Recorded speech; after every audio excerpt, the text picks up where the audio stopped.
It hurts. It hurts. I'm a parent, so I get emotional with this stuff too.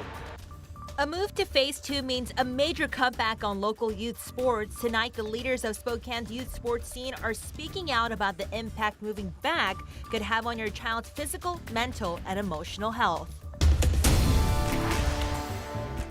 Plus, as more people get vaccinated in Washington and Idaho, we are committed to answering your questions. How long does the COVID-19 vaccine last for? Tonight, we verify. After a very warm day today, temperatures cooled down slightly heading into the weekend, and we're watching for some mountain showers and how long they'll stick around for the area.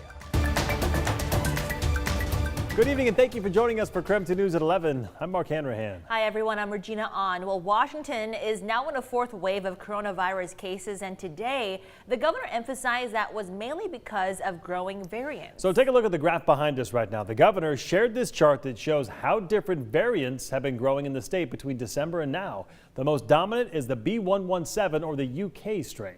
And now take a look at this graph. This shows the current and projected hospital rates, and the projected hospital rates are in purple. So as you can see, the purple is projecting hospitalization rates that the state hasn't seen yet. This is why the governor is stressing that we need to stay on top of the current transmission rate. I would just point out again, this is under our control. We are simply not helpless here. Obviously, it is most disturbing for anyone to have to go backward in this after all we have gone through. Right now, 12 counties are at risk of moving back into Phase 2 next week, including Spokane, and those counties highlighted right there in dark blue. And one of the many changes Spokane would see if we do step back to Phase 2 is the loss of a lot of local youth sports. And tonight, Krem 2's Joshua Robinson is reaching out to leaders in our youth sport community who are once again facing the possibility of pausing play. At the Warehouse Athletic Center in Spokane, owner Jared Ticker was just starting to get excited about indoor basketball and volleyball events coming back next month. And then, those are going away in a flash. A move to Phase 2 for Spokane would mean events like volleyball tournaments and basketball games would be called off. Just a few of the many youth sports that would have to be put on pause or ended altogether. We've gotten 6 weeks of having to be able to do these events again and seeing the response from parents say, I'm seeing a light inside my child that they hadn't seen in 8 months. And so that was exciting at the time, and then now that you have to think about, oh, that might be gone or they're gonna have to seek it out elsewhere, then that's tragic. It hurts. It hurts. I'm a parent, so I get emotional with this stuff too. Over at the Hub Rec Center in Liberty Lake, Executive Director Phil Champlin gets equally emotional thinking about a possible drop back to Phase 2. Champlin says he and his staff have seen the ways youth sports help students with everything from their grades to their emotional health. Washington was one of the last 3 states in the country to reopen youth sports. And so there were 47 other states that had figured out a safe return to play for their kids. And that's really all we're asking for. We understand that there's nothing out there with zero risk, but there's ways that we can do things that mitigate a lot of the risk. And if the move back to Phase 2 does happen, Champlin and Ticker both say they're planning to continue bringing new strategies and ideas to the state to prevent future youth sports shutdowns. We'd love to push the envelope on what our state says we can and can't do. We've offered different solutions, trying to show and demonstrate different pathways for a safe return to play for our kids. I believe in it and I advocate for it, and I try to get as much data to the people who make those decisions as possible. But at the end of the day, we can't operate outside the guidelines as much as we wish we could, and we believe in the benefits of it. That was Joshua Robinson reporting. Meantime, health officials say our best shot out of the pandemic is for more people to get vaccinated. The state of Washington is quickly approaching 30% of the population fully vaccinated. Idaho not far behind at 25%. And one of the most common questions we continue to see is, how long does the COVID vaccine last? Let's verify.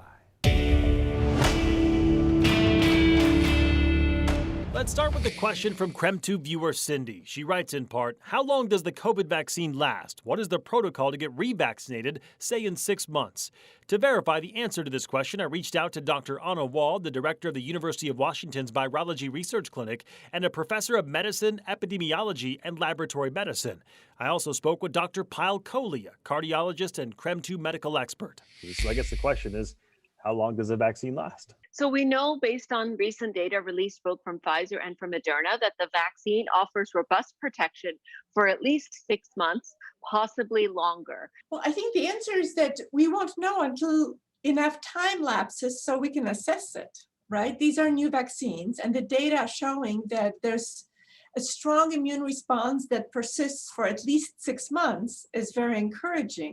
We keep hearing the vaccines will protect us for at least 6 months. Both of our experts point out that's not because the protection simply runs out after 6 months. It's just that the vaccines are so new, we simply don't know how long the protection will last. We just need more time. So obviously we have to study it. We have to measure the antibody response in people who are vaccinated. Now we have 6 months, but then we'll have a year, 2 years, etc. after vaccination. That brings us to the topic of a booster shot. The CEO of Pfizer recently said that we'll likely need a booster within 12 months of being fully vaccinated. Added protection against emerging variants of the virus. Another question that comes up is whether or not it needs to be the same manufacturer as the original vaccine. And that's currently under clinical trials, actually. They're looking at a mix and match trial in Europe where they're trying to mix and match 2 different types of vaccines to see if it proves even more effective at boosting the immune system. So we can verify the vaccines currently in use protect us from COVID-19 for at least 6 months and possibly longer. Time will tell just how long. And do you have something you'd like me to verify? Give me a call at that number on your screen and I'll work to answer your questions. All right, taking a look at weather now. I got a chance to go outside earlier today. Absolutely nice, beautiful out there. But I did notice a little bit of wind out there and also some cloud cover. So Thomas Patrick joining us now from the Outdoor Weather Center. Thomas, what are we expecting this weekend? Yeah, well, today is the warmest day of our forecast. It was almost 80 degrees out there, and I too got a chance to get outside.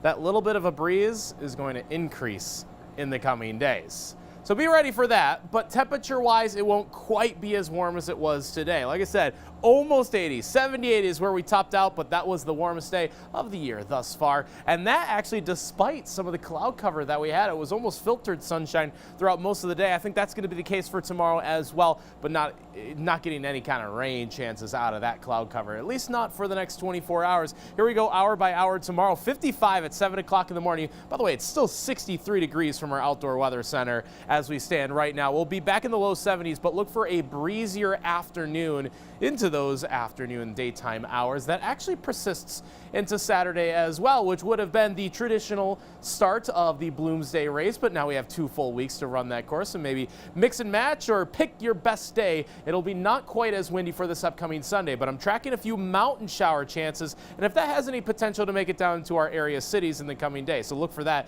in just a few minutes. We'll talk to you then. Thomas, thank you very much. Still ahead, it is a story that we have been tracking for years now. The U.S. Border Patrol has reached a settlement with a comedian who sued them for an incident at the Spokane Intermodal Center. More on that story coming up next.